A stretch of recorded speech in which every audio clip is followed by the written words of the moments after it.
आज सारे देश आपस में लड़ रहे हैं और भारत देश होली मना रहा है। ये सभ्यता और ये संस्कृति और ये प्रेम है भारत।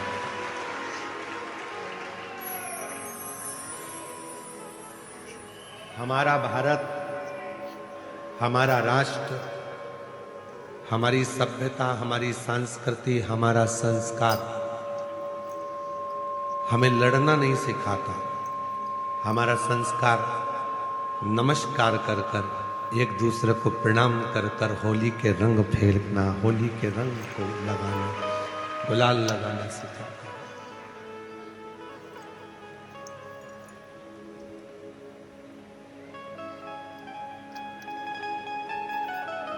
हमारा भी बहुत मन था कि आप लोग इतनी संख्या में आए हो और आज होली प्रज्वलित होगी, जलेगी। फिर लोग 4 तारीख को, कल तो ग्रहण है 3 तारीख का, तो 4 तारीख को लोग धुरंडी मनाएंगे, होली खेलेंगे, उत्सव मनाएंगे।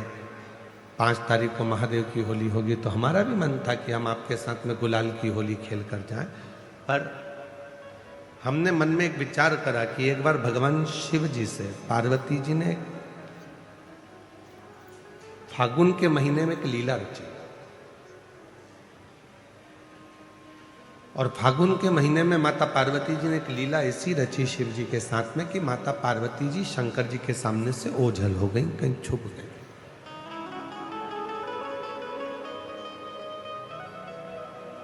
शिव जी पार्वती जी को फूलों में ढूंढ रहे थे, कलियों में ढूंढ रहे थे, फूलों की उस गंध में, उस खुशबू में ढूंढ रहे थे। अब शिव जी पार्वती जी को फूलों में ढूंढ रहे हैं और थोड़े समय के बाद भगवान शंकर भी छुप गए। तो पार्वती जी उन्हें शिव जी के चरण की जो रज है, कंकर है, जो रज है, जो धूल है, उसमें शिव को ढूंढ रही हैं, और जो भभूत है, भस्म है, उसमें शिव को ढूंढ रही हैं। इधर से फूल फेंके जा रहे थे, उधर से भगवान के चरण की धूल फेंकी जा रही थी।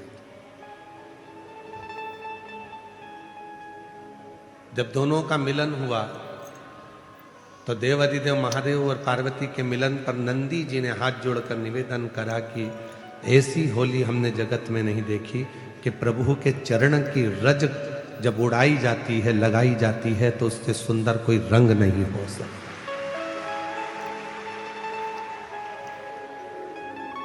कहते हैं दुनिया के सारे रंग फीके हो जाते हैं, पर शिव भक्ति का रंग कभी फीका नहीं होता। शिव के चरणों का रंग, तो हम तो इतना कहेंगे कि आप जाते जाते इस कथा पंडाल की मिट्टी कोई एक दूसरे को लगा लोगे तो समझ लेना कि आपकी होली, आपका फागुन रंगमय हो गया, आनंदमय हो गया। और चंदन है इस देश की माटी, तपोभूमि हर ग्राम है, हर बाला देवी की प्रतिमा, बच्चा बच्चा राम है, जिसके सैनिक समर भूमि पर गाया करते गीता है, उसी माटी के हल्के नीचे खेली करती सीता है। ये चंदन है माटी, उस चंदन को ही अपने मस्तक पर चढ़ा लिया, अपने जीवन पर उतार लिया तो सुख है। और एक निवेदन और करूं पूरे राष्ट्र से, पूरे भारत की धरा पर रहने वाले एक एक सनातनियों से, कि आप, कई लोग ऐसे हैं कि उनको होली पसंद नहीं आती। कोई बच्चा रंग डाल देता है तो लड़ने बैठ जाते, कोई व्यक्ति जरा सा गुलाल फेंक देता है तो झगड़ा करने बैठ जाते। झगड़ा मत करो, उसको धन्यवाद दो। घर में रह रहकर 4-5 लोगों के बीच में रह रहकर आप ऐसे मुसद्दी लाल हो गए हो कि कोई किसी को रंगीन देखना ही नहीं चाहता। कम से कम खुशियां मनाओ, तो कोई तो तुम्हें रंग में डुबोने के लिए बैठा है, जो तुम्हारी जिंदगी को रंगीन कर रहा है। आजकल की होली बस इतनी रह गई, पत्नी ने इतना सा गुलाल डब्बी में से लेके इतना सा लगा दिया, बहुत है। बहन ने भाई को इतना सा लगा दिया। अरे ऐसे रंग कर जाओ कि दूसरी बार याद आए कि पत्नी ने उस सन में जब हम शादी कर कर आए थे, उसके दूसरे साल में ऐसा रंगा था, वो साल आज तक नहीं भूल पाया। तो रंगे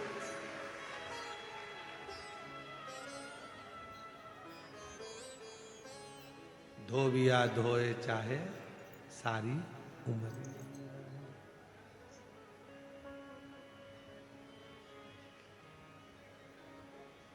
ऐसी रंगो गुरुदेव चुनर मेरी, ऐसी रंगो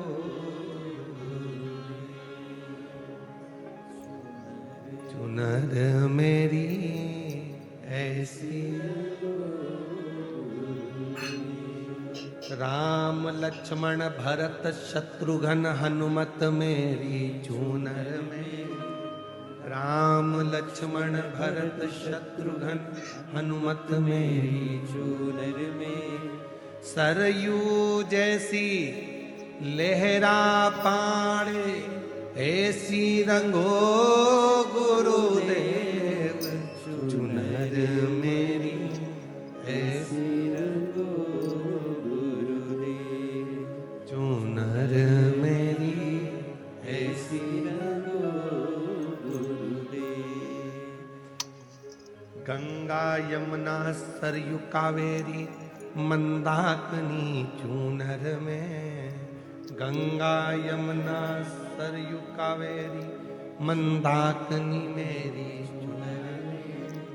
गोदावरी सी लहरा खावे, ऐसी रंगो गुरुदेव चूनर मेरी, ऐसी रंगो गुरुदेव चूनर मेरी, ऐसी रंगो गुरुदेव। गुरु जो रंगे, शिव जो रंगे, फिर वो रंग कभी ना छू, कभी ना छू। कोई बच्चा आया तुम्हारे ऊपर रंग डाल दिया, खुश होना है, उससे लड़ना नहीं, उसके माँ बाप के पास झगड़ा करने मत जाना। कोई ने थोड़ा गुलाल डाल दिया तो झगड़ा करने मत जाओ। कोई तो बैठा है तुम्हें रंगीन करने के लिए, नहीं तो 24 घंटे हर पल हर घड़ी तो वैसे भी तुम्हारी जिंदगी ऐसी हो गई है बेरंग से। बस घर से निकलते हो ऑफिस, ऑफिस से निकलते हो घर, थोड़ा बहुत किसी से 2-4 ऑफिस वालों से काम की बात कर ली, कोई के फोन आ गए तो उनसे काम की बात कर ली। काम की बात में अपना पूरा दिन निकल जाता है। सुबह भोजन करते हो, रात्रि को भोजन करते हो, 2 घंटा आराम करते हो, रात्रि को सो जाते हो, सुबह फिर वही दिनचर्या चालू हो जाती है। चाय लिया, नाश्ता लिया, भोजन कर लो, ये कर लो। रंगीन जीवन कब, रंगीन आनंद कब? कोई रंग डाल दिया, कोई गुलाल डाल दिया, खुश हो। कोई है हमारी जिंदगी में जो हमको रंगीन करना चाहता, कोई है।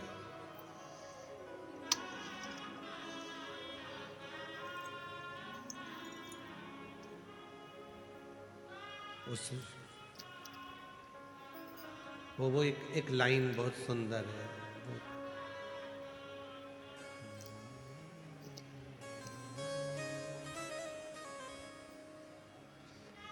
दीनानाथ तुम्हें आता है वो? लाई है हजारों रंग होली, कोई तन के लिए, कोई मन के लिए। ये होली कहते हैं कि शिव को, भगवान शंकर की जो भस्म है, जो राख है, जो रज है, उसका सुख है। कोई एक देवता ऐसा बता दो कि जिसके तन पर रंग चढ़ा और वो रंग कभी ना उतरा। कोई एक देवता बताओ जिसके तन पर रंग चढ़ा और वो रंग ना उतरा। केवल एक देव है, देवाधिदेव महादेव, जो विष किया नीला कंठ हो गया, आज तक नहीं उतरा। वो नीला कंठ का रंग आज तक नहीं उतरा। आज भी वो नीलकंठ महादेव के रूप में पूजाते हैं। आज भी उनकी पूजन होती है, नीलकंठेश्वर महादेव की। तो जीवन का कोई अच्छा कार्य हम कर नहीं सकते। आप कितना ही प्रयास कर लो,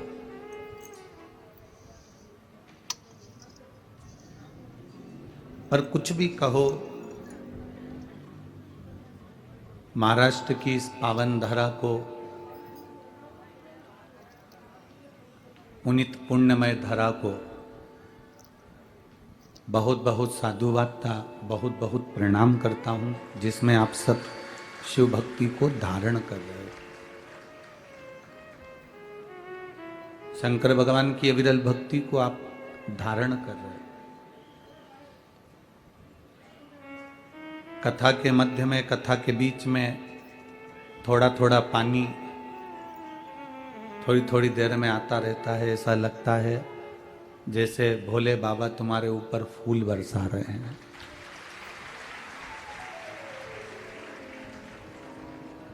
आता है, चला जाता है, फिर आता है, फिर चला जाता है।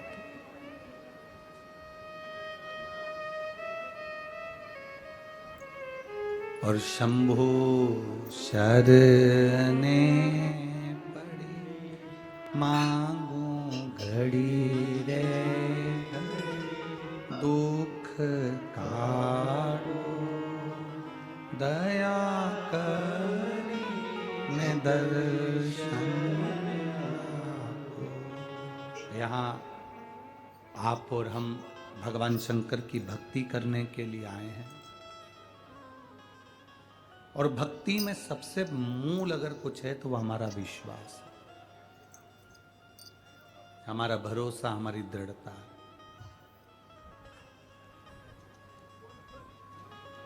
और विश्वास जब तक दृढ़ ही नहीं होता, भरोसा जब तक पक्का नहीं होता, तब तक भगवान कैसे मिले। आज गणेश चतुर्थी है।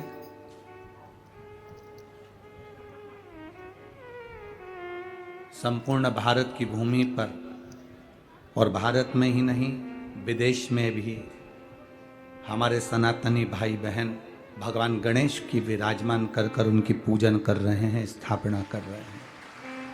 आप सभी को गणेश चतुर्थी की बहुत बहुत बधाई हो।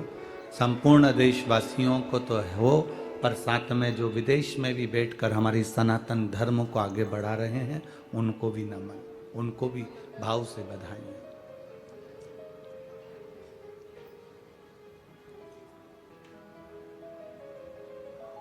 केवल 10 दिन के लिए गणेश जी को हमें नहीं बिठाना। 10 दिन हुए, विसर्जन कर दिया अनंत चतुर्दशी पे। गणेश क्या है? गणेश हमारा विवेक है, गणेश हमारी विनयता है।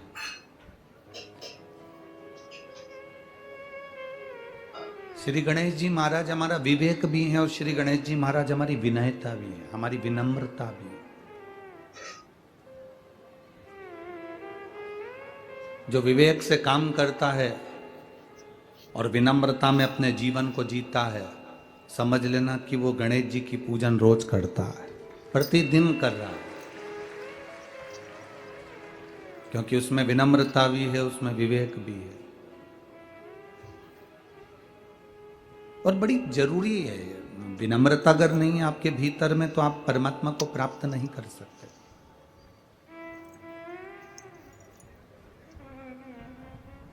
माउंट एवरेस्ट पर चढ़ना और कैलाश पर्वत पर चढ़ना, दोनों में अंतर है।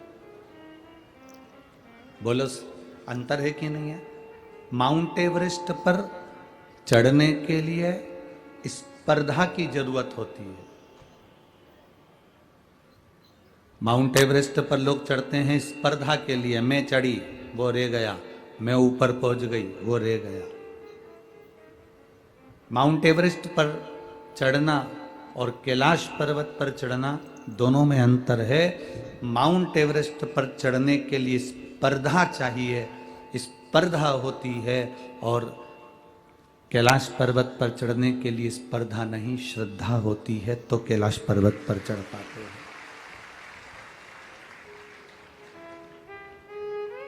स्पर्धा और श्रद्धा में बहुत अंतर है।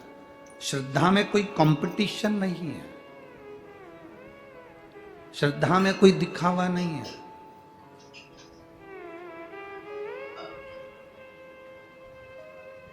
जब व्यक्ति स्पर्धा करता है, कहीं प्रतियोगिता में जाता है, तो वहां दिखावा भी होता है, कंपटीशन भी होता है और वो आगे बढ़ने की एक होड़ लगी रहती है। कल आपको कथा में कहा था, शंकर जी के मंदिर में जाना तो दिखावा नहीं करना,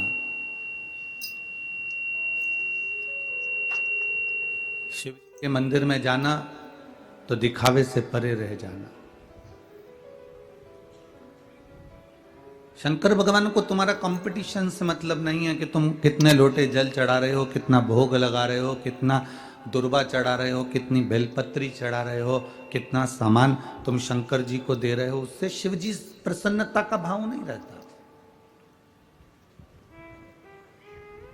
तुम्हारी स्पर्धा से माउंट एवरेस्ट पर चढ़ा जा सकता है, पर स्पर्धा से, प्रतियोगिता से कैलाश पर्वत पर नहीं चढ़ सकते।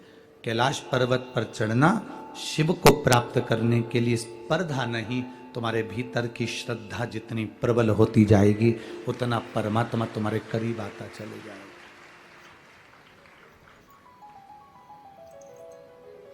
अब श्रद्धा, विश्वास, भरोसा हम कहां से प्रकट करें?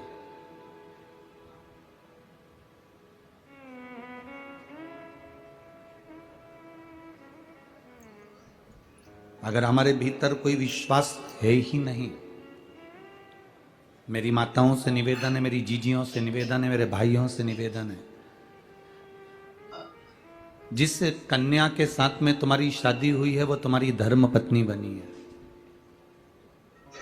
और जिस पुरुष के साथ तुम्हारा विवाह हुआ है, जिस लड़के के साथ तुम्हारी शादी हुई है वो तुम्हारा पति है।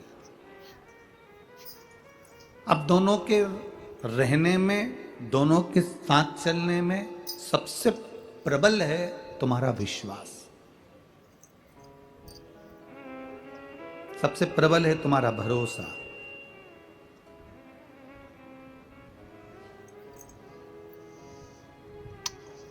पत्नी मोबाइल पर किससे बात कर रही है, पति मोबाइल पर किससे बात कर रहा है, अगर पत्नी पति पर भरोसा रखती है और विश्वास रखती है तो पत्नी, पति किसी से भी बात कर रहा है, अगर तेरा विश्वास पक्का है, तेरी दृढ़ता पक्की है, तो ये मान कर चलना कि तेरा पति तेरा ही रहेगा, वो कितना भी भटक कर आ जाए।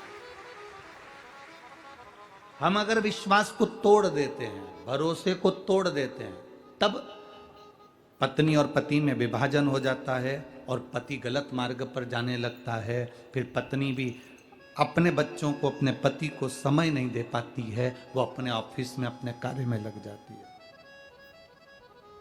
क्योंकि विश्वास नहीं है दोनों में भरोसा नहीं है, दोनों में दृढ़ता नहीं। एक विश्वास की एक बात यहां पर आई है पत्र में। मेरा नाम गुड़िया गुप्ता है, पति का नाम विजय गुप्ता है, ग्राम पोस्ट रजत पार्क, जिला पालघर, महाराष्ट्र से हूं। कहीं बैठी हो तो हाथ हिला सकती हैं। आप ही हैं? दोनों हाथ हिला दो एक बार वापिस। हाँ, ऐसे हिला दो। गुरुजी, मेरे बाबा का मैं क्या गुणगान करूं। मेरे पति 20 साल से दारू पीते थे। 20 साल से मेरे पति दारू पीते थे। मैं बहुत परेशान थी गुरुजी। फिर मेरी सहेली के घर पर गई थी तो सहेली बोली, सियोर वाला महाराज की कथा आती है आस्था चैनल पर, टीवी के सामने बैठकर तू संकल्प कर। टीवी के सामने एक आसन लगाकर बैठ जाना, सोफे पे बैठे तो सोफे पे बैठ जाना, पलंग पर बैठे तो पलंग पर बैठ जाना, पर बैठना जब तक कथा चले तब तक बैठकर संकल्प लेकर सुनना। और मैंने कथा सुनना प्रारंभ करी। 20 सितंबर 2022 से मैंने आपकी कथा पहली बार सुनी थी। 20 साल से मेरा पति दारू पी रहा है और मैं 20 सितंबर 2022 को पहली बार आपकी कथा टीवी पर सुनी, जिसमें आपने पशुपतिनाथ के व्रत का वर्णन किया। बाबा से संकल्प करा, टीवी के सामने बैठकर संकल्प करा कि मेरा पति दारू नहीं छोड़ता, कुछ ऐसी कृपा कर दो बाबा कि मेरे पति की दारू छूट जाए, मैं पशुपति व्रत प्रारंभ कर रही हूं। और जिस दिन मेरे पति की दारू छूट गई, मैं पंडाल में जाकर कथा जरूर सुनूंगी, ये मैंने बाबा से निवेदन करा और संकल्प लिया। 2022 में मैंने बाबा से 20 सितंबर को संकल्प लिया और कथा सुनी। बाबा का मैं क्या गुणगान करूं गुरुदेव। पति ने, मैंने पशुपति व्रत पूरा कर लिया, पर पति दारू छोड़ने को तैयार नहीं हुआ। मैं समझाती, नहीं मानते। तब किसी ने कहा कि केवल टीवी पर बैठकर कथा सुनी है आपने, एक बार कहीं मौका मिल जाए तो पंडाल में बैठकर कथा सुनो। तब आपकी कथा पावागढ़ में चल रही थी, गुजरात में। मैं पालघर से पावागढ़ चली गई और पावागढ़ के गुजरात में जब कथा चली, तब मैंने एक दिन की कथा को सुना और बाबा से प्रार्थना कहा, बाबा तेरी इस रज को मैं यहाँ से लेकर जा रही हूँ कथा के पंडाल से। बाबा तू ऐसी कृपा करना कि मेरा पति अगर मदिरा को भी छुए तो उसको विष नजर आए, ऐसी कृपा कर देना। बाबा को कहकर मैं पावागढ़ की कथा से रज को स्पर्श कर कर अपने मस्तक पर लगाकर चली गई और बाबा को कहकर गई। और बाबा ने ऐसी कृपा करी गुरुदेव कि जो मेरा पति 20 साल से दारू नहीं छोड़ पाया, उसने दारू से नफरत कर ली। और एक दिन मैंने उसकी परीक्षा भी ली।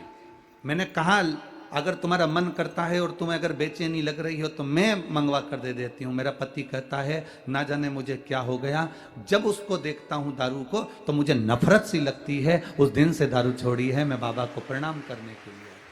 बैठिए बहन, दोनों हाथ एक बार हिला दो। हर हर महादेव, बधाई आपको, बाबा की कृपा बनी रहे। बैठिए। शिव तत्व इसी को कहते हैं।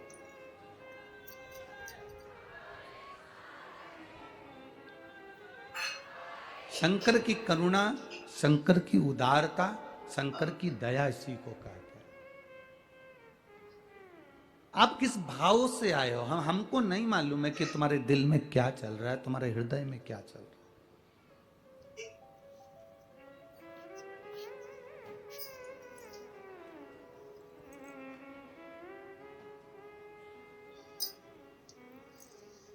जब इस व्यासपीठ के पास में हम आते हैं, झोली पसार कर यहाँ पर बाबा को नमन कर कर कहते हैं, बाबा ये जितने आए हैं और जितने टीवी के सामने सुन रहे हो, जितने मोबाइल पर सुन रहे हो, जितने फेसबुक पर सुन रहे हो, जहाँ बैठे हो, अगर ये झोली ना पसार पाए तो इनके लिए हम झोली पसारते और इनकी झोली भर कर भेजते।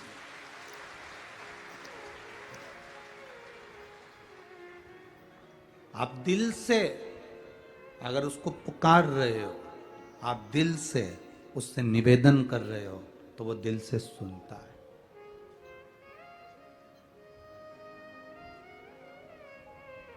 आए बड़ी दूर से हो, हम जानते हैं कि यहाँ पूना नगर में हमारा कोई छोटा सा सीओर नहीं है कि 5 मिनट में सीओर पहुंच गए, 5 मिनट में कुबेरेश्वर धाम पहुंच गए,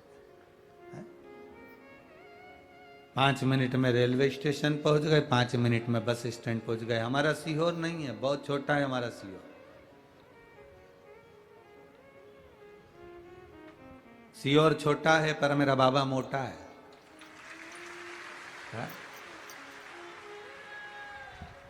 वो कुबेर भंडारी बड़ा मोटा है। वो तो ये पुणे है, और पुणे के अंतर्गत, मुंबई के अंतर्गत कोई भी जगह छोटी नहीं होती। थोड़ा दूर रेलवे स्टेशन दूर, बस स्टैंड दूर, हॉस्पिटल दूर, तो कहीं कोई कार्य दूर, बहुत दूर दूर सब बसे हुए होते हैं।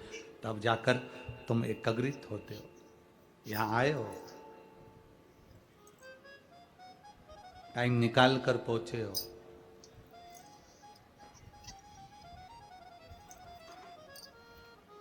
तुमने तुम्हारी पड़ोसन की लड़की की शादी में अगर काम किया है तो तुम्हारी पड़ोसन तुम्हारे घर की लड़की की शादी में भी काम करेगी। तुम अगर यहां तक आए हो तो वो भी तुम्हारे दरवाजे तक पहुंच ही जाएगा, भले दूर हो, कितना भी दूर हो, वो पहुंचेगा।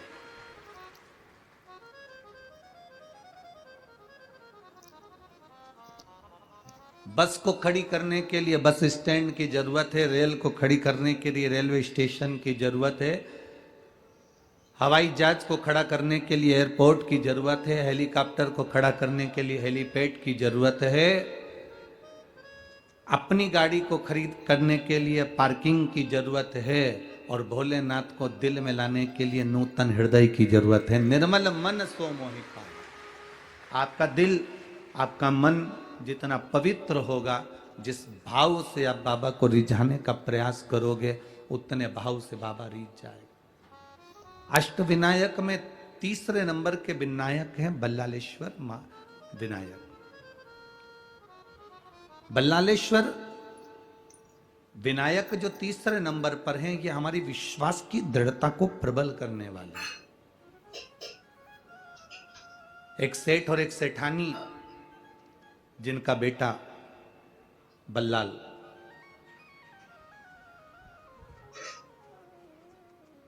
अब विश्वास देखिए कैसी प्रबलता लाता है, भरोसा देखिए कितनी प्रबलता लाता है। छोटा सा बेटा,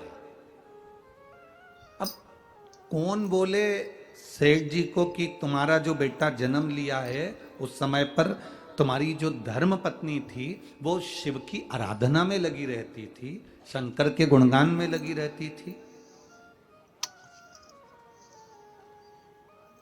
और वो अर्धांगिनी सेठ जी की जो धर्म पत्नी थी, वो भगवान शिव जी से हमेशा एक ही बात मांगती थी कि कुछ ऐसी कृपा करना, मेरा जो बेटा जन्म ले वो आपकी सेवा में, आपकी भक्ति में, शिव की भक्ति में, गणेश की भक्ति में, देवी की भक्ति में, भगवान की भक्ति में लगा रहे। एक तुम हो और एक वो सेठानी, दोनों में अंतर है। आज के जमाने में नारी का अगर गर्भ ठहरता है ना, तो वो पहले से विचार करती है मेरे बेटे को मैं डॉक्टर बनाऊंगी, दूसरा सोचता है मेरे बेटे को इंजीनियर बनाऊंगी, तीसरा सोचता है मैं अपने बेटे को कलेक्टर बनाऊंगी। है आज के ज़माने में इस पढ़ाई के चक्कर में लोग इतनी कंपटीशन में पड़ गए हैं, इतना टेंशन में पड़ गए हैं। हाँ, जितने यहाँ बैठे हो, ये तुम जितने बैठे हो ना, ये तुम और जितने आस्था चैनल पर कथा सुन रहे हैं और जितने फेसबुक यूट्यूब पर कथा सुन रहे हैं, आप में से सबसे पूछो आप अपने बेटे को क्या बनाना चाहती हो, तो कोई कहेगी इंजीनियर, कोई कहेगी सीए, कोई कहेगा डॉक्टर, कोई कहे कलेक्टर, कोई कहे एसपी, कोई कहेगा डीएसपी, कोई कहेगा ये, कोई कहेगा वो। इतने बैठे हो, आप में से एक आज तक नहीं बोला कि मैं अपने बेटे को संत तुकाराम बनाऊंगी, कि ज्ञानेश्वर बनाऊंगी, कि मैं अपने बेटे को मुक्ताई बाई बनाऊंगी, कि मैं अपने बेटे को स्वामी विवेकानंद बनाऊंगी, कि रामकृष्ण परमहंस बनाऊंगी, कि मीरा बनाऊंगी। पहले के लोग अपने बच्चे को संत बनाने का, साधु बनाने का, उसको श्रेष्ठ बनाने का प्रयास करते थे। आज के जमाने में जिससे मिलो वो एक ही बात कहता, बेटा पढ़ाई कर रहा है गुरुजी, आशीर्वाद दो डॉक्टर बन जाए।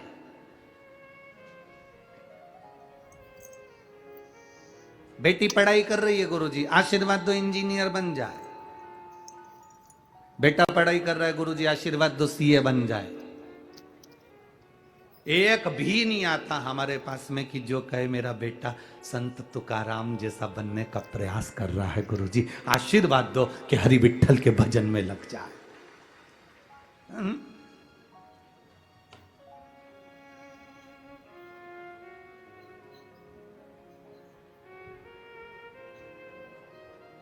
कोई नहीं चाहता। आप जितने बैठे हो ना, तुम भी नहीं चाहते कि तुम्हारा बेटा तुकाराम बने। फालतू की बात कर रहे हो, और जब भी तुकाराम जी का दर्शन करने जाते हो तो माथे पे पल्लू लेके हरि विठ्ठल हरि विठ्ठल। जब जब ज्ञानेश्वर बाबा का दर्शन करने जाओगे, बाबा जी का दर्शन, बस दर्शन कर, गजानन महाराज का दर्शन करने के लिए आप उठ जाओ, दर्शन करो। पर एक नहीं है तुम में से जो कह दे कि मेरे बेटे को मैं संत तुकाराम बनाऊंगी, मैं ज्ञानेश्वर बनाऊंगी, मैं बेटे को मीरा, मैं बेटे को बेटी को कर्मा बना। फालतू की बात। अगर वो रोज रोज सुंदरकांड में चला जाए तो रात्रि को तुम 2-4 धर के उसका कांड कर दो। वो रोज रोज अगर सत्संग में चला जाए, वो रोज रोज कथा सत्संग में जाए, तो तुम क्रोध में आ जाओ।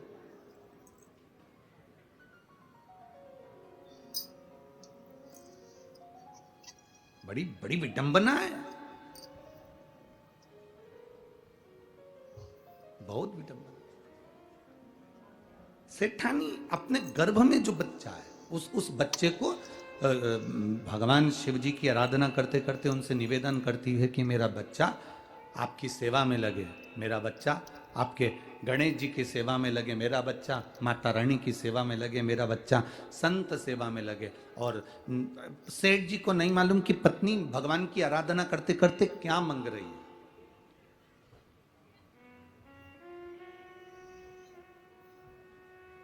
और गर्भ में जो बच्चा था भगवान की कृपा से ऐसा संस्कारवान पैदा हुआ, ऐसा संस्कारवान पैदा हुआ कि वो संस्कारवान ऐसा पैदा हुआ कि अपने माता पिता को प्रणाम करता, उसका नाम बल्लाले। तो वो बल्लाल अपने माता पिता को नमन करता, बड़ा हो गया, विद्याध्ययन करने गया, मन नहीं लगा क्योंकि उसका मन भगवान शंकर की और गणेश की आराधना में लगा।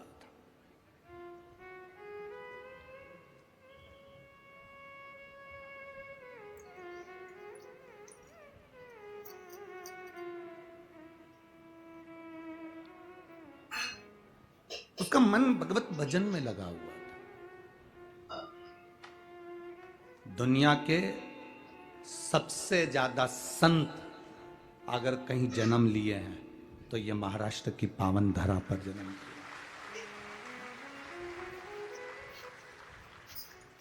दुनिया के सबसे ज्यादा वीर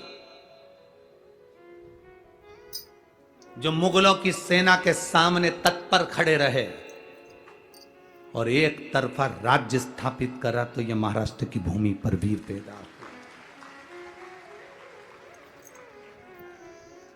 सनातन धर्म की रक्षा करने वाले भी अगर कहीं पैदा हुए तो इस महाराष्ट्र की भूमि पर पैदा हुए।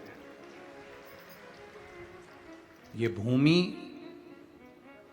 आप पूरे पूरे दुनिया में कहीं पर भी घूमकर आओ और महाराष्ट्र की पवित्र भूमि पर आना, आप में एक अलग सी एनर्जी आ जाएगी। सबको देखकर कि यहां जो देखो इतना काम में लगा रहता, किसी को फुर्सत नहीं है, सब अपने अपने काम में लगे, सब अपने अपने कार्य में लीन है। अलग से एनर्जी आएगी, अलग से बल मिलेगा, कार्य करने की रुचि आएगी, जागरूकता आएगी।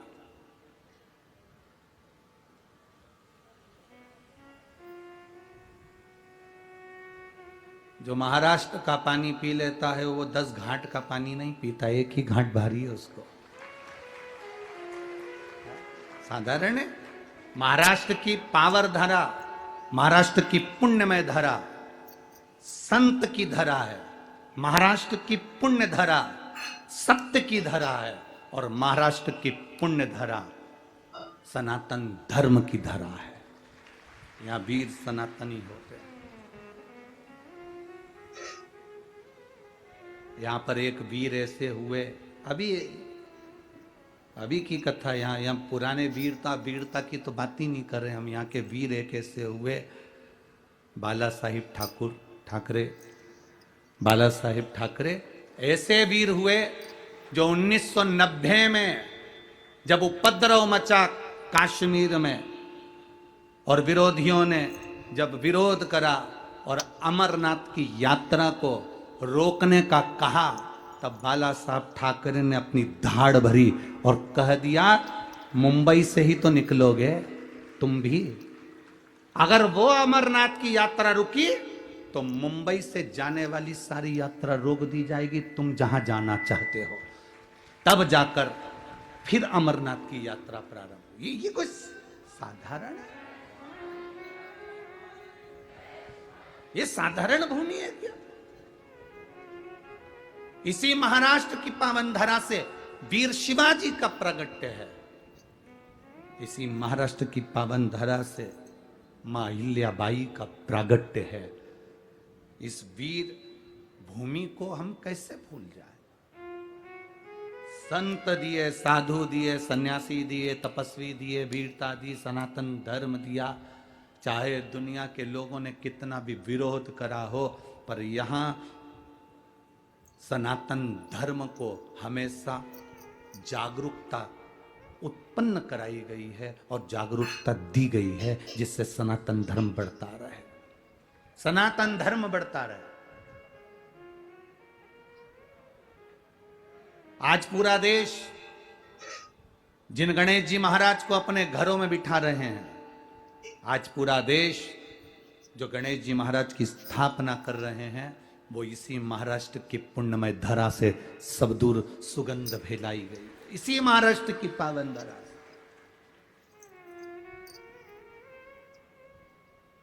बल्लाल ने माता के चरणों को प्रणाम करा, पिता के चरणों को प्रणाम करा, विद्या अध्ययन करने के लिए भेजा था, पर मन नहीं लगा क्योंकि वो भगवान की सेवा में लगा था।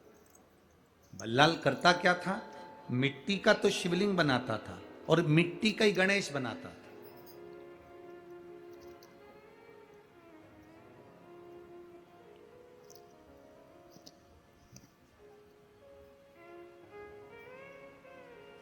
मिट्टी का गणेश बना रहे हैं, मिट्टी का शिवलिंग बना रहे हैं और उसकी आराधना कर रहे हैं, उसकी आराधना।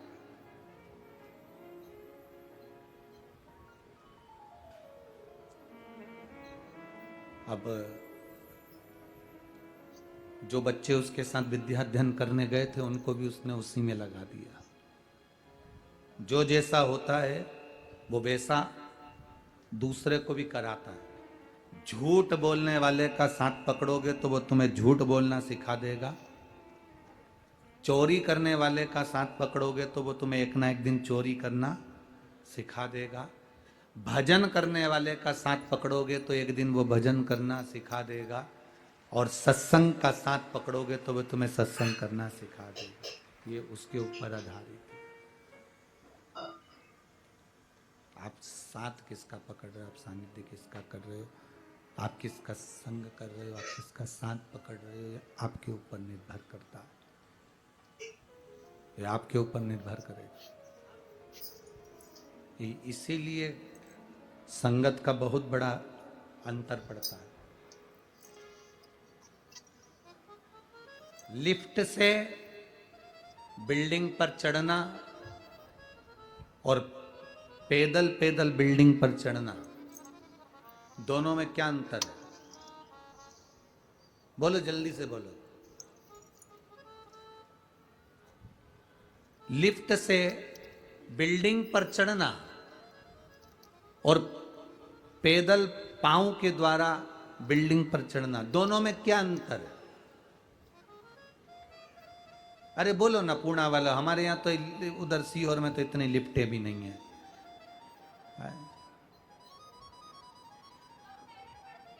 हैं? कम मेहनत पड़ती है। बेटी बोली है कम मेहनत पड़ती है। लिफ्ट से चढ़ना और पैदल चढ़ना, दोनों में क्या अंतर है? दोनों में केवल एक अंतर भारी है।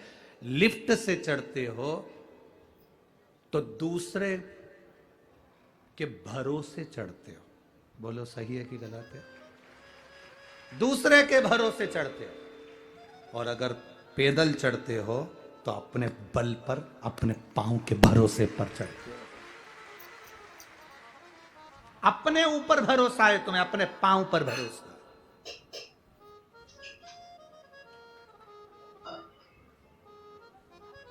अपने भरोसे पर चढ़ रहे हो। 2 मंजिल मैं चढ़ जाऊंगी, तुम आओ लिफ्ट से। लिफ्ट की जरूरत तुम्हें, तुम आओ, मैं अभी पहुंचती हूं, अभी पहुंचती हूं मैं।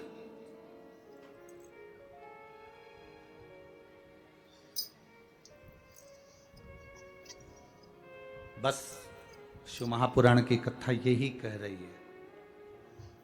भगवान से कहना, भोलेनाथ हमें कभी दूसरे की लिफ्ट की जरूरत नहीं पड़े, हमारा भरोसा पक्का रखना, हमारा विश्वास दृढ़ रखना, हमारा भरोसा पक्का रखना। हम अपने ऊपर इतना भरोसा रखें, मुझे मेरे पांव पर, मेरे हाथ पर, मेरे भाग्य पर और मेरे परिवार पर और मेरा अपने आप पर इतना प्रबल भरोसा होना चाहिए कि दुनिया का कोई व्यक्ति जो काम ना कर पाए वो मैं कर कर दिखा दूं। ये भरोसा मेरा पक्का, ये विश्वास मेरा दृढ़ हो।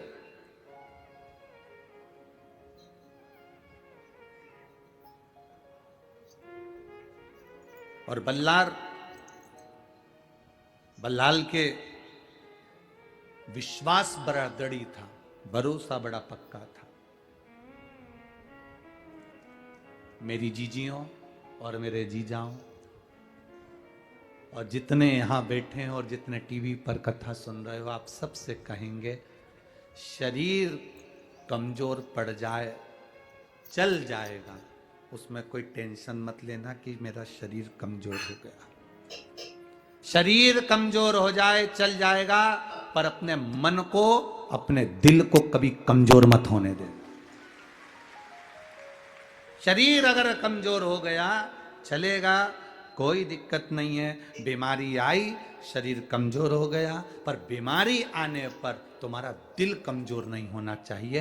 बड़ी से बड़ी बीमारी में भी अगर शरीर बेकार भी हो जाए तो दिल पक्का रखना कि मैं ठीक होकर मानूंगी, यह मेरा विश्वास है। शरीर कमजोर होने से कोई टेंशन मत लो, पर मन कमजोर मत होने देना, दिल कमजोर मत होने देना। व्यक्ति कब टूटता है? शरीर से व्यक्ति जल्दी नहीं टूटता, जो दिल से टूटता है, जो मन से टूटता है।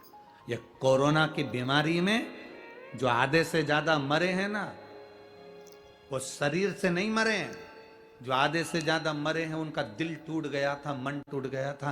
अब कोरोना हो गया, बच पाऊंगा कि नहीं बच पाऊंगा। अब मैं हॉस्पिटल में जा रहा हूं, मैं एम्बुलेंस में बैठकर हॉस्पिटल जा रहा हूं, अब बचूंगा कि नहीं बचूंगा। उनका दिल कमजोर हो गया, मन कमजोर हो गया। शरीर कमजोर होता ना तो चल जाता। और कई कई ऐसे भी हैं, इसी मंडप में बैठे हैं, इन्हीं पंडालों में बैठे हैं, जिनकी उम्र 65 साल 70 साल। कोरोना हो गया, चले भी गए, हॉस्पिटल भी गए, पर घर के लोगों से कह के गए तुम टेंशन मत लो, ऐसा कई कोरोना निकल गया, चिंता मिंता मत करना, आऊंगा वापस।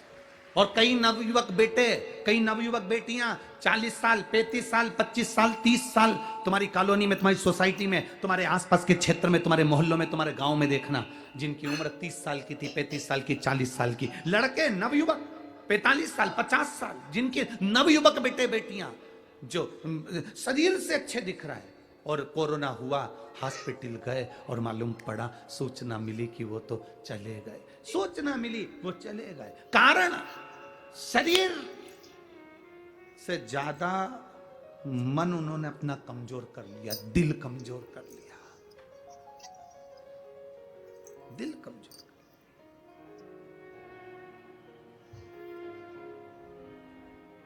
कई छोरा छोरी हमसे मिलने के लिए आते हैं, लड़का लड़कियां, बेटा बेटियां।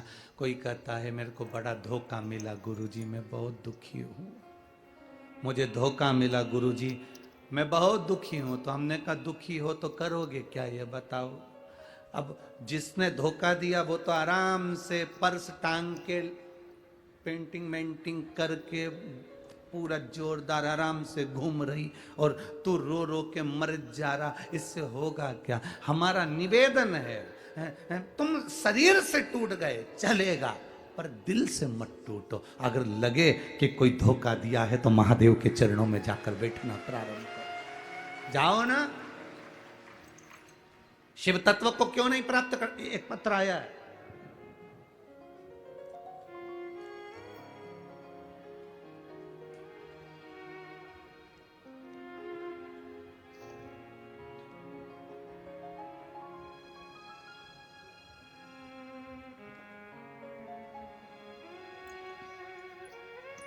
मेरा नाम सोनाली योगराज पवार, मैं अपट पुणे की रहने वाली हूँ।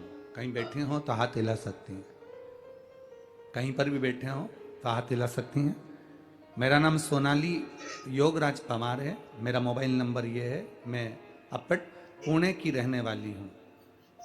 एक लोटे जल का क्या वर्णन करूँ, कहीं बैठी हैं क्या? तो हाथ हिला दो। अच्छा यहाँ है, ठीक है, हाथ हिला दो बहन, ठीक है। एक लोटे जल का मैं क्या बखान करूं गुरुदेव, मैं लिख नहीं सकती।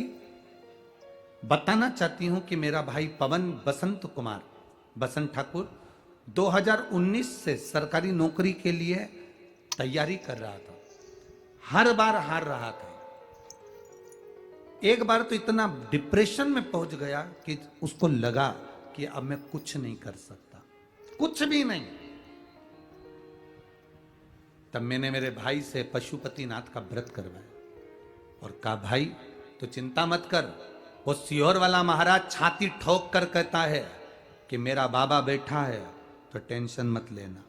तो तू डिप्रेशन में क्यों पड़ा है, एक बार फिर तैयारी कर।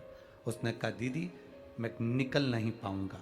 मैंने कहा, पशुपतिनाथ का व्रत कर, शिव जी की स्तुति कर, अपने मन को पक्का कर, अब की बार निकलेगा, ये निश्चित है। और मैंने मेरे भाई से पशुपतिनाथ का व्रत कराया। धीरे धीरे जैसे जैसे सोमवार बढ़ते गए वैसे वैसे मेरे भाई का विल पावर बढ़ा। उसने पढ़ाई पर ध्यान दिया क्योंकि टूट गया था, डिप्रेशन तक पहुंच गया था। तब आखिरी में बाबा की ऐसी कृपा हुई, 16 मई 2023 को मेरा भाई जो रेलवे का एग्जाम दिया था, उस रेलवे के एग्जाम में निकल गया और भुसावल मध्य रेलवे में उसकी नौकरी लग गई। मैं प्रणाम करने के लिए भुसावल मध्य रेलवे में मेरी उसकी नौकरी लग गई, मैं प्रणाम करते हैं। ये शिव तत्व है। बैठिए बहन, एक बार बात हाथ हिला दो। हर हर महादेव। शिव तत्व की प्राप्ति इसी को कहते हैं। ये शंकर की प्राप्ति का केंद्र बिंदु है। क्यों हारे? शरीर कमजोर होगा चलेगा, पर दिल मन कमजोर मत होने देना। आप बूढ़े हो गए, आपका शरीर कमजोर हो गया, आप बुजुर्ग हो गए, शरीर कमजोर हो गया, आप बीमार हो गए, शरीर कमजोर हो गया, आप शरीर से टूट गए। सब ने कहा है, मौसी जी कितनी कमजोर दिख रही हो, मामा जी कितने दुबले दिख रहे हो। उनसे कह देना ये शरीर पर मत जाना, शरीर कमजोर हुआ है।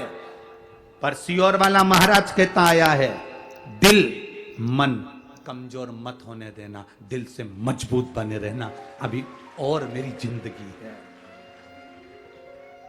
अभी और मैं जीऊंगा, अभी और मैं मेहनत करूंगा, और मैं विजेता पाऊंगा। कैसे टूट जाए?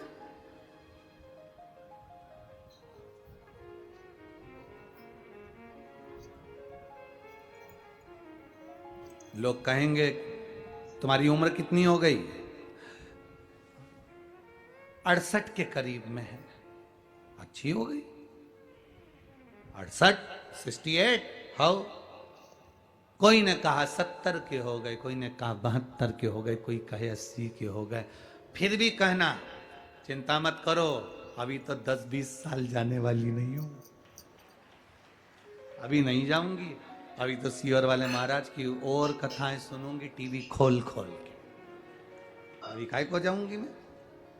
अपने दिल को मजबूत रखो, अपने मन को मजबूत रखो। कई कई बहुएं हमसे कह देती हैं, गुरुजी ये बूढ़ी बूढ़ी माताओं को समझाते क्यों नहीं हो तुम? इन बुजुर्गों को थोड़ा समझाना चाहिए, तुमको मोबाइल लेके बैठी रहती है। और जितना तो हमको चलाना नहीं आता उतना बूढ़ी अम्मा को आता। तुम इनको समझाते क्यों नहीं हो कि ये मोबाइल पकड़ के बैठी रहती है, इनको तो माला पकड़ के बैठना चाहिए, तो ये मोबाइल पकड़ के बैठी रहती है। हमने कहा, अरे बौरानी सबसे ज्यादा खुशी तुझे होना चाहिए कि इस बुढ़ापे में तेरा पल्लू पकड़ के नहीं बैठी है, मोबाइल पकड़ कर बैठी है। तुम्हें खुशी होना चाहिए, प्रसन्नता होना चाहिए, उसमें कोई दिक्कत नहीं है। भजन में लगी है ना, मोबाइल पकड़कर भी भगवत भजन कर रही होगी, कुछ अच्छा देख रही होगी, उसका ज्ञान बढ़ेगा, उसकी विद्वत्ता बढ़ेगी। फालतू का टेंशन तो नहीं दे रही ना। पहले के जमाने में सास बहू की लड़ाई होती किस बात की थी? बुजुर्ग अवस्था बढ़ती जाती थी, सास को लगता था कि मैं जितना काम करती हूं बहू मेरे बराबर पर काम करे। बहू को लगता था मैं नई नवेली आई हूं और सास मुझे नौकरानी की तरह काम करवा रही है। लड़ाई विवाद चालू हो जाता था, घर टूट जाता था। टूटना नहीं है हम। हां, मेरा माताओं से निवेदन है, अगर आप मोबाइल पकड़ते हो, जितनी देर तुम मोबाइल देखते हो उससे आधा, अगर 3 घंटा मोबाइल देखते हो तो कितना घंटा? 1.5 घंटा। जितना घंटा तुम मोबाइल देखते हो उससे आधा, और आधे से भी आधा। बस तुम भगवान का भजन कर लिया करो तो तुम्हारा जीवन सार्थक हो जाए। बहुत है उतना। मेरे तुलसी बाबा ने लिखा, आधी में पुनियात, थोड़ा भी अगर भगवत भजन कर लिया तो जिंदगी सार्थक हो गई। हमारे शास्त्र कहते हैं 24 घंटा भगवान का भजन करो, 24 घंटा नहीं कर सकते तो 12 घंटा भगवान का भजन करो, 12 घंटा नहीं कर सकते तो 6 घंटा भगवान का भजन करो, 6 घंटा नहीं कर सकते तो 3 घंटा भगवान का भजन करो, 3 घंटा नहीं कर सकते तो 1.5 घंटा भगवान का भजन करो, 1.5 घंटा नहीं कर सकते तो कम से कम 1 घंटा भगवान का भजन करो, 1 घंटा नहीं भजन कर सकते तो आधा घंटा भजन करो, आधा घंटा नहीं कर सकते तो 15 मिनट भजन करो, 15 मिनट नहीं कर सकते तो 5 मिनट भजन करो, 5 मिनट नहीं कर सकते तो 1 मिनट भजन करो, 1 मिनट नहीं कर सकते तो चुल्लू भर पानी में डूब मरो। शास्त्र कह रहा है 24 घंटा तुमको दिया, उसमें से थोड़ा सा निकालो, ज्यादा नहीं। हमें बहुत ज्यादा समय देना ही नहीं, ज्यादा समय नहीं देना हमें, तो थोड़ा, और तो थोड़ा भी दो तो ऐसा देना कि वो पूरे समय से ज्यादा अच्छा समय है।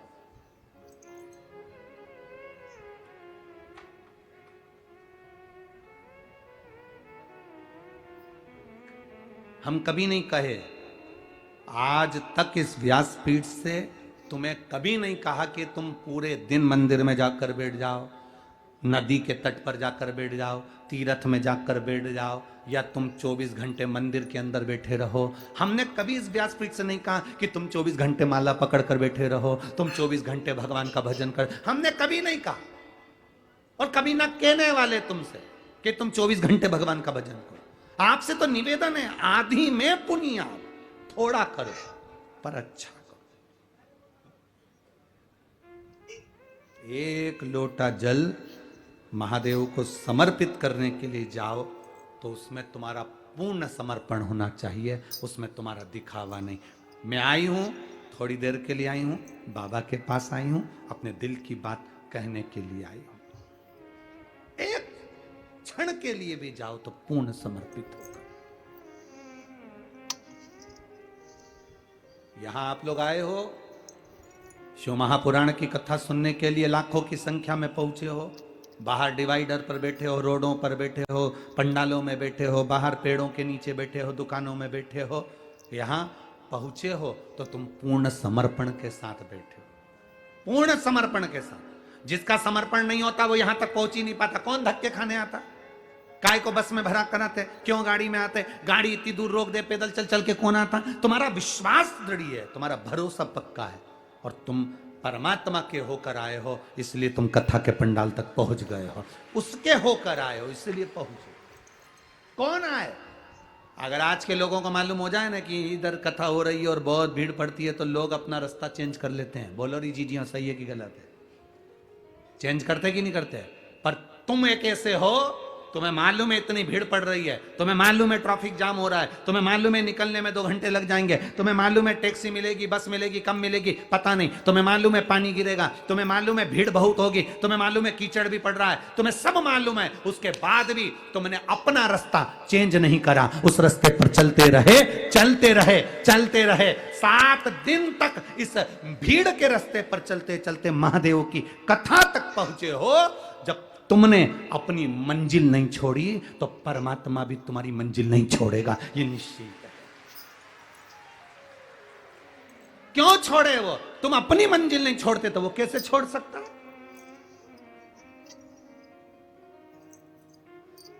रास्ता वही चेंज करते हैं जिनको अपने आप पर भरोसा नहीं होता। तुम्हें भरोसा था मैं जाऊंगी, ट्रैफिक कितना भी हो, कैसा भी हो, मैं कथा में पहुंचूंगी, ये पक्का। तूने अपना भरोसा पक्का रखा इसलिए पहुंच गई।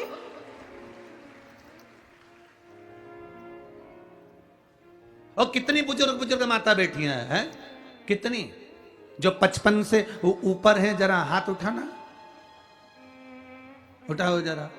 बहुत सारे हो रहे, धर लो धर लो धर लो धर लो धर लो। और जो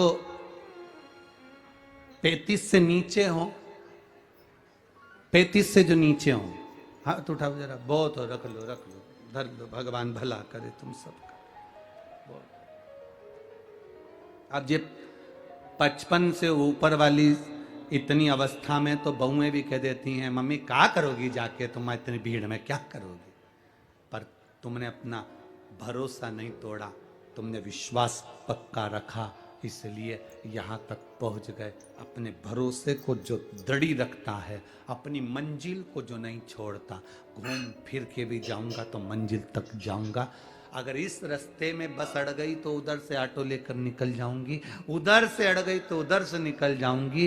4-5 गेट बने हैं कथा के पंडाल में जाने के लिए, एक गेट से नहीं जाने देगा, दूसरे से जाऊंगी, दूसरे से नहीं जाने देगा, तीसरे से जाऊंगी, पर अपनी मंजिल पर पहुंचूंगी जरूर, ये निश्चित है। आप दृढ़ी बन गए, आपका भरोसा पक्का हो गया तो आप मंजिल तक पहुंच गए। और यही भरोसा, यही दृढ़ता तुम्हें आखिरी तक चाहिए, अंतिम सांस तक इस भरोसे को मत तोड़ना, इस दृढ़ता को मत तोड़ना।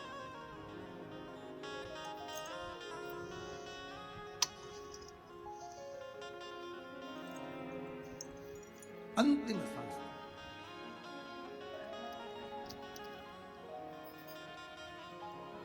और जब अंतिम सांस तक भी अगर तुम लड़ते रहे तो अपनी मंजिल निश्चित है।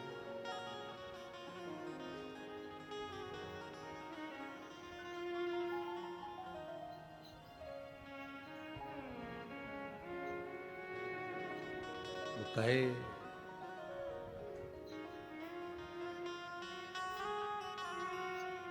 बड़ी दूर किनारा है,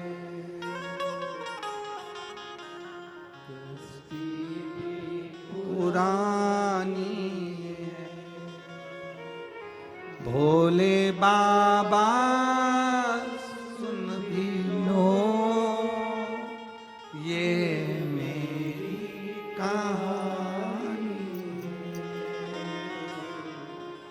बड़ी दूर किनारा है, कश्ती भी पुरानी है, भोले बाबा सुन भी लो ये मेरी कहानी। बहुत उम्र भी हो जाए तो ये नहीं सोचना कि अब तो परमात्मा के पास जाना है। कई माताएं कहती अब तो मर जाऊं तो अच्छा, अब तो भगवान उठा ले तो अच्छा, अब तो भगवान ले जाए तो अच्छा। एक बूढ़िया थी, लकड़ी का काम करती थी, लकड़ी बीन के सिर पे रख कर बेचने जाती थी, बहुत थक जाती थी। जब जब थकती थी तब तब कहती थी भगवान अब तो तू उठा ले, मैं बहुत परेशान हो गई, उठा ले। एक दिन शंकर जी से पार्वती जी ने कहा ये रोज रोज कहती है उठा ले उठा ले, तुम जाते क्यों नहीं हो उठाने के लिए। शंकर भगवान बोले अब की बार बोलेगी तो उठा लाऊंगा। बुढ़िया ने फिर कहा मैं बहुत परेशान हो गई, अब मुझसे बनता नहीं, तू तो उठा ले।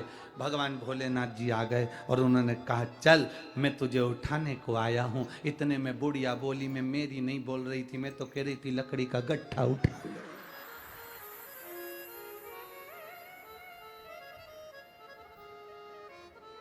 तुम इतने से मैं टूट गए। कोई कहता है मेरा पति चले गया तो मैं बहुत टूट गई, कोई कहती है मेरी पत्नी चली गई तो मैं टूट गई, कोई कहे मेरे साथ में ये घटना घट गई तो मैं टूट गया, कोई कहता मेरे साथ ये घटना घट गई तो मैं टूट गया, कोई कहे हम काम करते हैं पर फल नहीं मिलता तो मैं टूट गया। अरे मरते दम तक भी मत टूटो, बल तैयार रखो। कभी मत कहो कि अब तो भगवान उठा ले, बल्कि ये कहो कि अभी और जिंदा रहूंगी, भगवान भोलेनाथ को पृथ्वी पर बुला के रहूंगी, ये बल चाहिए।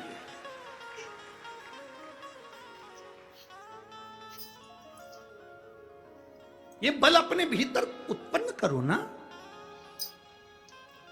वो क्या कहते हैं, बुढ़ा तेरा, वो एक किसी ने कहा है बुढ़ा तेरा, कि हम कहां बुढ़े हुए।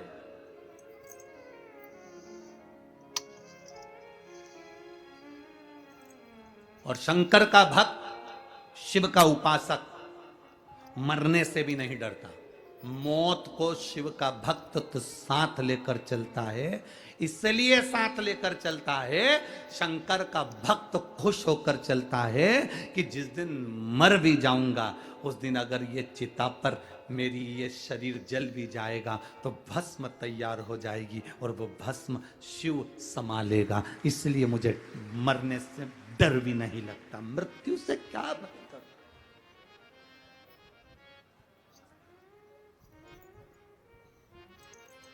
थोड़ा सा दुख आया, रस्सी लाए, टंग गए।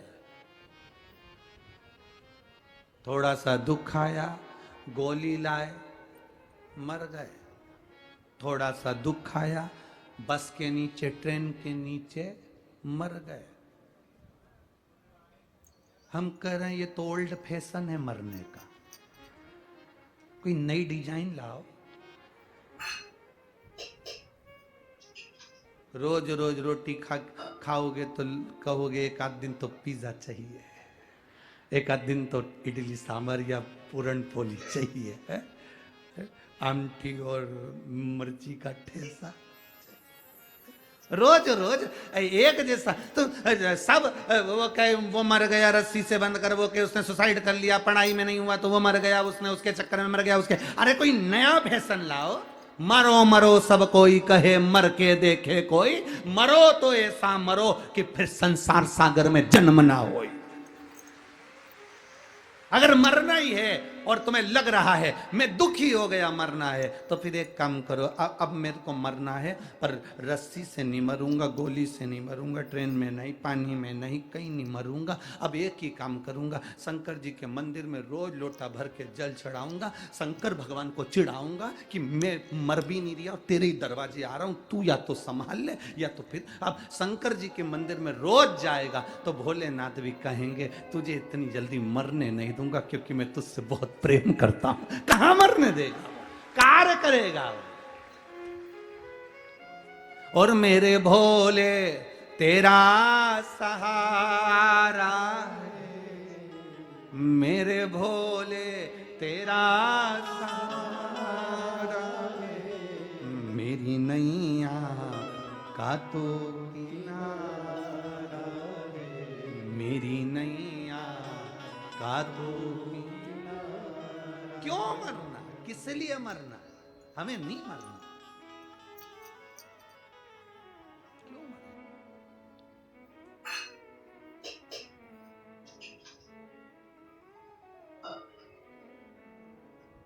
कोई कितना ही कहे, हमें नहीं मरना। बिल्कुल दो तीन चीजें तो बिल्कुल पकड़ लो तुम जीजियो। मैं तुम्हारा निवेदन करूं तुम लोगों से, बिल्कुल सब भाई बहनों से निवेदन, बिल्कुल पकड़ लो इस चीज के, हमें चाहे कुछ भी हो जाए नहीं मरना।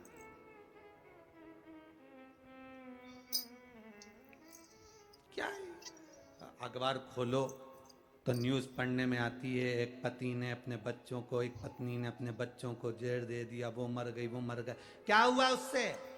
तुम्हारे परिवार वालों को कोई फर्क पड़ा तुम्हारे मरने से? दुख आता है ना तो राह दिखाता है, तकलीफ आती है ना राह दिखाती है, कष्ट आता है ना राह दिखाती है।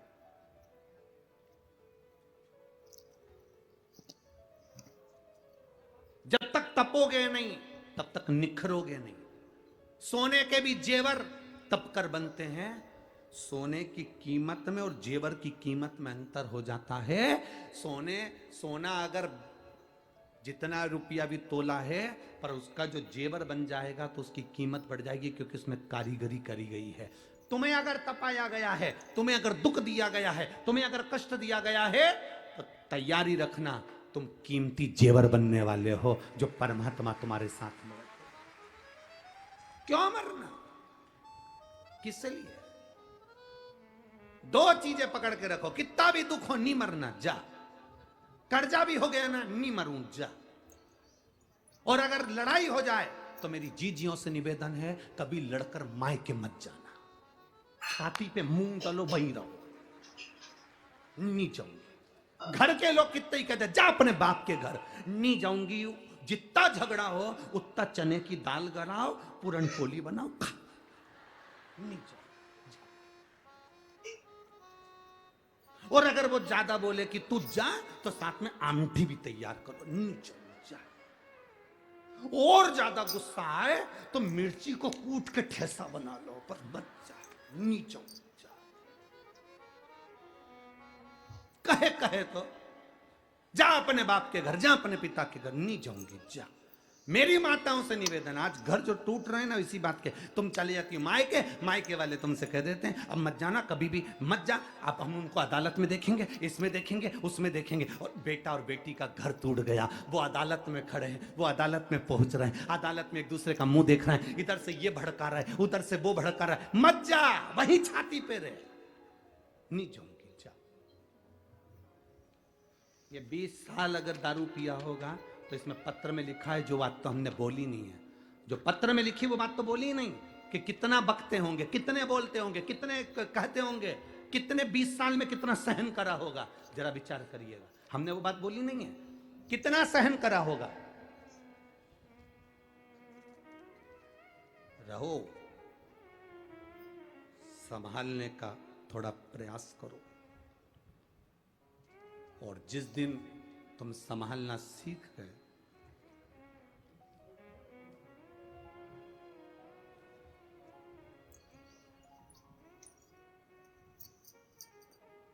सफलता इश्क से नहीं मिलती है, सफलता रिस्क से मिलती है। अगर इश्क से सफलता मिल जाती तो बात दूसरी थी। सफलता तो रिस्क लेते हैं जब हम कंपटीशन में उतरते हैं, दुनिया का दबाव पड़ता है, टेंशन आती है, बहुत चिंताएं आती हैं, तब सफलता मिलती है। इश्क करने से सफलता नहीं मिलती, रिस्क लेने से सफलता मिलती है।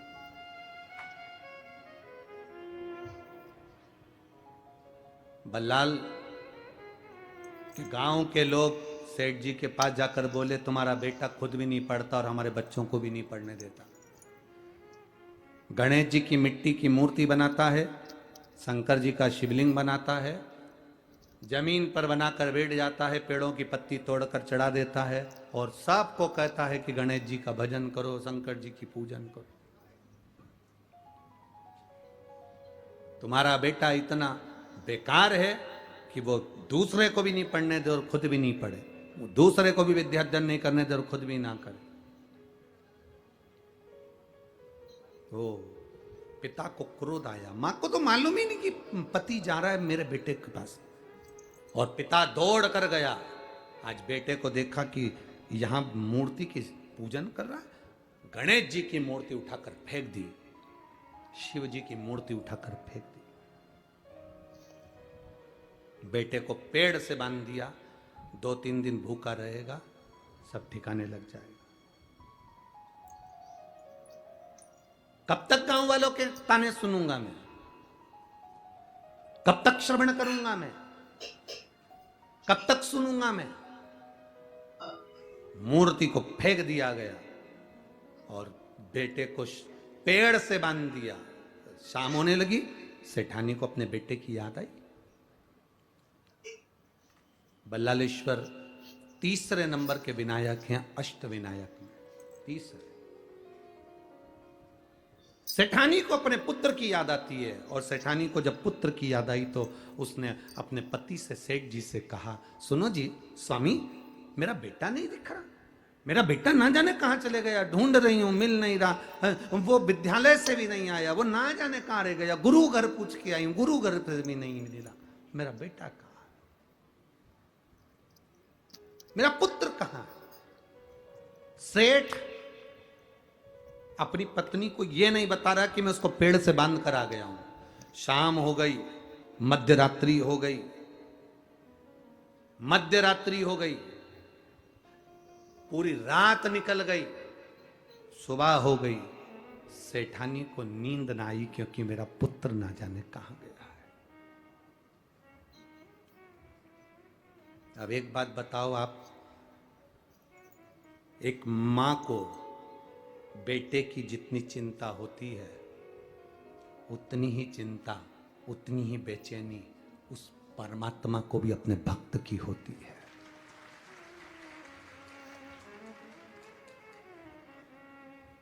उतनी चिंता, उतनी बेचैनी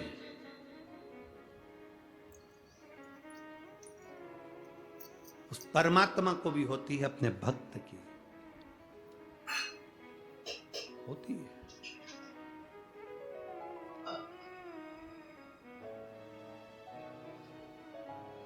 मिलन की आश उस परमात्मा को भी होती है। मिलन की आस उस परमात्मा को भी होती है। कैसे मिले मेरा वो भक्त?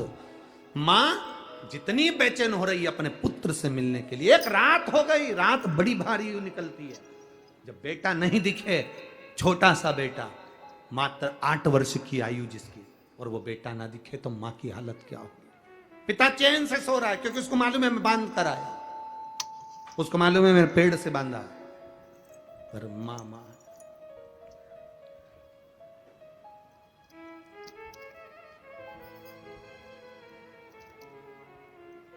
अभी छिंदवाड़ा की कथा में आपको कहा था,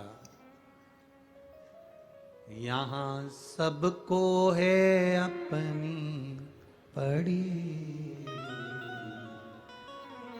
भजन कर ले घड़ी,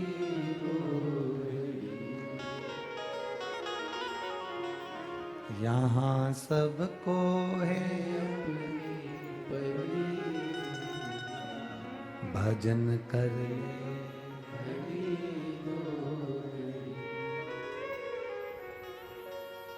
इन नैनों का होना भी क्या, इन नैनों का होना भी क्या, जिन नैनों से, जिन आंखों से हमने भगवान का दर्शन ही नहीं किया तो उन नैनों से क्या फायदा?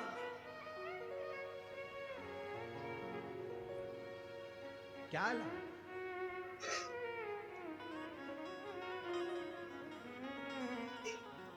मिले जो समय, मां बेचैन, पिता को मालूम था मैं पेड़ से बांध कर आया हूं, पूरा रात, सुबह हो गई, आज मां किससे कहे कि मेरा बेटा नहीं मिलता, मेरा बल्लाल नहीं मिल रहा, मेरा बेटा नहीं मिल रहा। ढूंढते ढूंढते मां थक गई। तब उस मां ने जो पहले करती थी आज वो किया, शिवलिंग का निर्माण, पार्थिव शिवलिंग का निर्माण कर कर गणेश जी की मट्टी की मूर्ति बनाकर उसकी पूजन के लिए बैठ गई। और जो बैठी और बस विनय करा, मेरे बाबा आपका बेटा चले गया था तो आप लेकर आए थे, षडानंद कार्तिक चला गया था श्रीशैलम पर तो आप लेकर आए थे, गणेश का सिर कट गया था तो आप लेकर आए थे।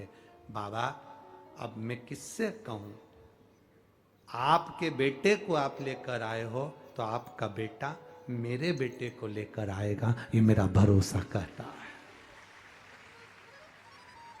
ये मेरा भरोसा कहता है, ये मेरा विश्वास कहता है, ये मेरी दृढ़ता कहती है।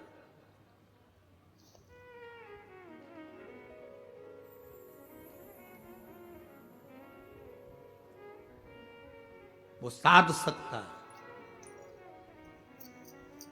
पिता बेटे को इतना बोल्ड बनाए कि जब घर में, बहुत बहुत ध्यान देना, पिता अपनी बहन को कुछ दे रहा है कि नहीं दे रहा उससे मतलब नहीं, पर भतीजे जो हों वो भतीजे ऐसे ऐसे मेहनत करने वाले हों, जब बुआ आए तो भतीजे शान से अपने घर में अपनी माँ से कह सके, मम्मी राखी पे बुआ आने वाली है, उसको 2 साड़ी देना, एक पिता की तरफ से भतीजे की तरफ से।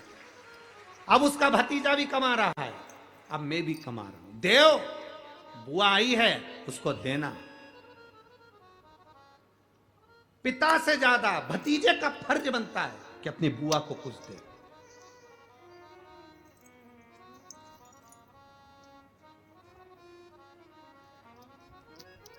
वो तो दुनिया के लोगों ने बुआ का नाम बदनाम कर दिया।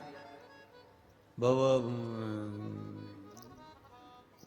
प्रहलाद की जो बुआ थी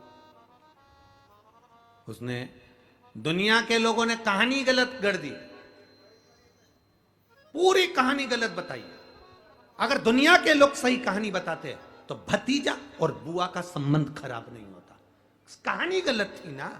लोगों ने कहा, हिरण्यकशिपु ने अपनी बहन से कहा, बहन तू अपने भतीजे को गोदी में रख कर बैठ जा और चादर ओढ़ कर बैठ जाना, तू बच जाएगी, तेरा भतीजा जल जाएगा। तो बुआ भतीजे को जलाने के लिए गोदी में लेकर बैठी। बोलो सही है कि गलत है? लोगों ने कहानी गलत बताई। होलिका, लोगों ने कहा उसने अपने भतीजे को जलाया। पहले तो होलिका का नाम तो निकालो कि होलिका का नाम क्या है।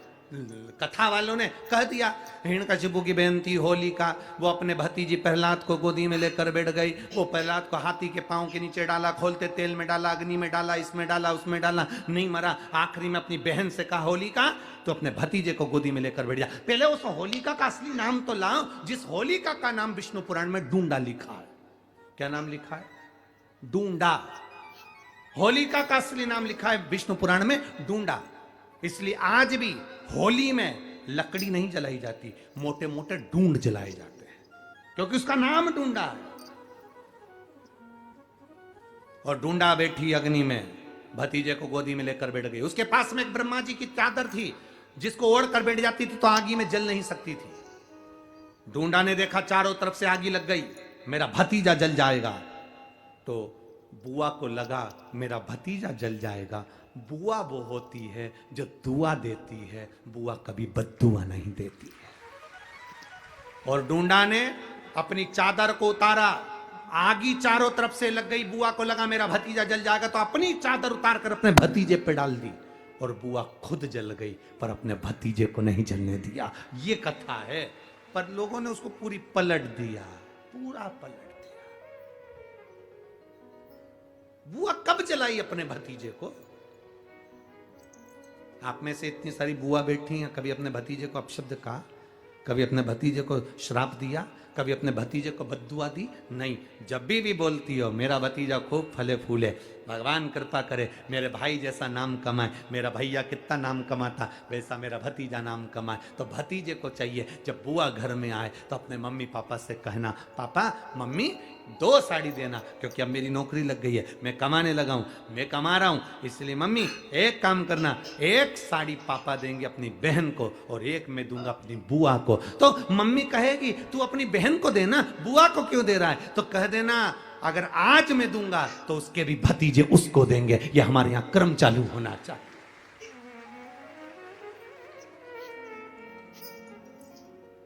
पर करे क्या? 4 भाई 1 साड़ी बहन को जब देते हैं पैक करके, पूरी पैकिंग,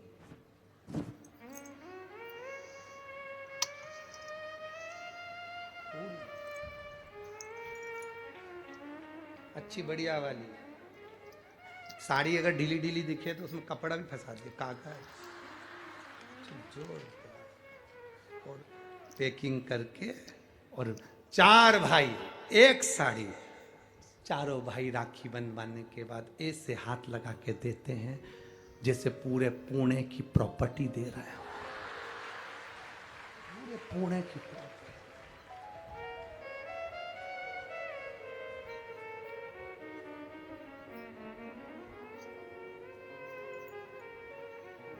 अब किसी ने पूछा कि क्यों रे चारों भाइयों ने मिलके 1 साड़ी दी? अभी हम एक ही तो घर में रहते हैं,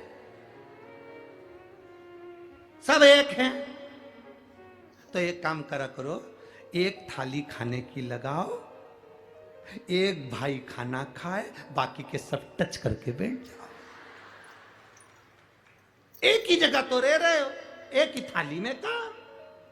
तुम्हारे टच करने से 4 भाई का 1 साड़ी में हिस्सा हो गया, तो तुम्हारा समोसा तुम खाओ, बाकी के 3 भाई टच करके बैठे, एक नहीं भरा है। अपने को क्या करना, अपन तो अपनी साड़ी ओढ़ो दादा, अब करो क्या उसको, चित्त क्या, विचार करिए जरा, या भरोसा अपने भतीजा कहे नहीं देव, बहन बेटी को देने से कभी घटता नहीं है। कभी नहीं घटेगा, जिंदगी भर नहीं घटेगा। क्या घट रहा है? शिव को दिया कभी नहीं घटता, संत को दिया कभी नहीं घटता, और बहन बेटी को दिया, गौ माता को दिया, कभी नहीं घटता, कभी नहीं घटता।